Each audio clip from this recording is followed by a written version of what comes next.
എല്ലാവർക്കും നമ്മുടെ പുതിയ വീഡിയോയിലേക്ക് സ്വാഗതം.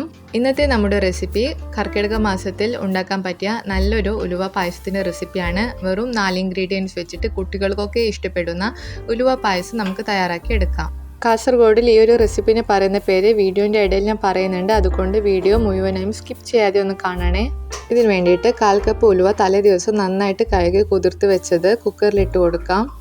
കുതിർത്ത വെള്ളം കൂടി ചേർത്ത് കൊടുക്കണേ. ഇതിലേക്ക് ഒരു ചെറിയ പീസ് സവാള അരിഞ്ഞത് കൂടി ചേർത്ത് കൊടുക്കാം. ആവശ്യത്തിന് വെള്ളം ഒഴിച്ചിട്ട് നന്നായിട്ടൊന്ന് വേവിച്ചെടുക്കണം. ഇത് വേവുന്ന സമയം കൊണ്ട് 1 കപ്പ് തേങ്ങയിലേക്ക് 1 ടേബിൾ സ്പൂൺ അരിപ്പൊടിയും കുറച്ച് വെള്ളവും ചേർത്തിട്ട് നന്നായിട്ട് അരച്ചെടുക്കാം. ഇതിന് പകരം നല്ല കട്ടിയുള്ള തേങ്ങാപ്പാൽ എടുത്തിട്ടും ചേർത്താൽ മതി.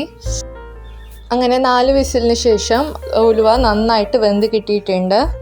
ഇതിലേക്ക് 1/2 കപ്പ് ശർക്കരയും എല്ലാം ബാലൻസ് ചെയ്യാൻ വേണ്ടിയിട്ട് ഒരു 1/4 ടീസ്പൂൺ ഉപ്പും കൂടി ചേർത്തിട്ട് നന്നായിട്ട് മിക്സ് ചെയ്ത് കൊടുക്കാം. ഉലുവയിൽ ഒരുപാട് ഗുണങ്ങൾ അടങ്ങിയിട്ടുണ്ട്.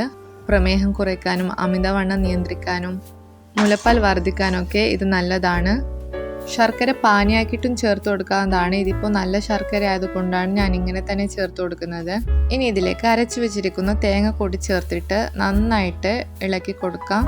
അരിപ്പൊടി ചേർത്തത് കൊണ്ട് തന്നെ ഇത് പെട്ടെന്ന് കുറുകി കിട്ടും, അതുകൊണ്ട് നല്ലതുപോലെ ഇത് ഇളക്കി കൊടുത്തുകൊണ്ടിരിക്കണം. കുറച്ച് ലൂസായിട്ട് വേണമെന്നുണ്ടെങ്കിൽ വെള്ളം കുറച്ച് കൂടുതൽ ഒഴിച്ചു കൊടുത്താൽ മതി.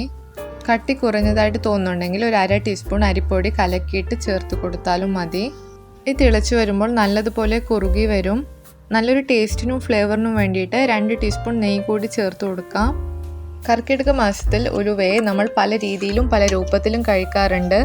കർക്കിടകത്തിലല്ലാതെ നമുക്കിത് ഉണ്ടാക്കി കഴിക്കാവുന്നതാണ്. ദഹനം മെച്ചപ്പെടുത്തുന്നതിനും തലമുടിയുടെ ആരോഗ്യത്തിനും പ്രതിരോധശേഷി വർദ്ധിപ്പിക്കാനും ഹോർമോണൽ ബാലൻസിനും പീരിയഡ്സ് ടൈമിലുള്ള വേദന കുറയ്ക്കാനും നമുക്ക് എനർജി കിട്ടാനും ഇത് നന്നായിട്ട് ഹെൽപ്പ് ചെയ്യും.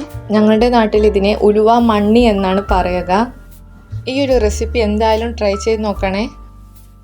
അങ്ങനെ നമ്മുടെ പായസം റെഡി ആയിട്ടുണ്ട്. എൻ്റെ ഈ വീഡിയോ ഇഷ്ടപ്പെട്ടാൽ മറക്കാതെ തന്നെ ലൈക്കും ഷെയറും നിങ്ങളുടെ അഭിപ്രായം കമൻറ്റും ചെയ്യണേ. സബ്സ്ക്രൈബ് ചെയ്യാതെ കാണുന്നവരുണ്ടെങ്കിൽ ഉറപ്പായും സബ്സ്ക്രൈബ് കൂടി ചെയ്തേക്കണേ. Thank you.